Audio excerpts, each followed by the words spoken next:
और आप लोग कैसे हो। मेरे न्यू वीडियो में आप लोग का वेलकम है। फिर एक धमाका संग लेके आ चुका हूँ आप लोग के बीच में। जो भाई मेरे गाना को सुनते हो तो लाइक करें, कमेंट कर, शेयर करना भूले।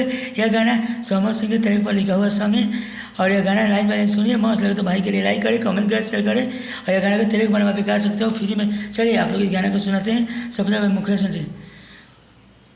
कोचिंग के रहे लभर रे रहतिया हमारा नजर रे। यहाँ दो बगन है।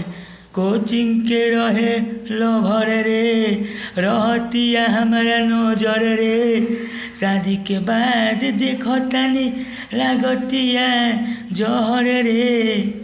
पहले रहे हमारे प्यार अब भइल बिया तोर रे।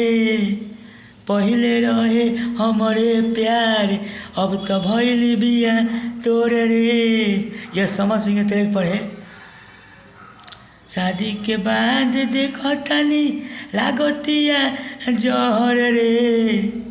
पहले रहे हमारे प्यार अब तो भइल बिया तोर रे। यह मुखरा है। चलिए अंदर सुनते हैं। अंदर सुन। जहिया से गइल बिया छोड़ी के भाई सहता दिलवा सनम के जुदाई। यहाँ दो बगन है। जहिया से गइल बिया छोड़ी के भाई सहता दिलवा सनम के जुदाई। शादी के बार देखो तानी लागतिया कुआरे रे। शादी के बाद देखो तानी लागतिया कुआरे रे। पहले रहे तो हमारे प्यार अब भइल बिया तोर रे।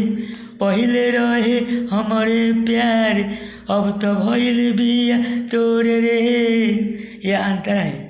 चलिए अंतर तू सुनाते हैं। अंतर तू मस्त लगे तो भाई के लिए लाइक करें, कमेंट कर, शेयर करना भूले और मेरे फेसबुक पेज को फॉलो करें। और चलिए आप लोग इस गाने को सुनाते फिर अंतर तू सुनाते हैं। बबलू बिजुरू कर है दीवाना गइल बिया लेके हमारे खजाना। यहाँ दो बगन है।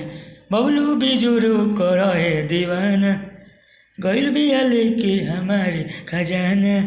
पहले हमारे संग रहे बितावत रहे भोर रे भोर रे। पहले रहे हमारे प्यार अब भइल बिया तोर रे।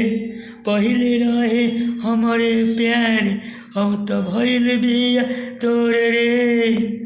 चलिए अगला वीडियो में आप लोग का वेलकम है। फिर धमाका संग लेके आऊँगा आप लोग के बीच में। कोचिंग के रहे लभर रे रहतिया हमारा नजर रे।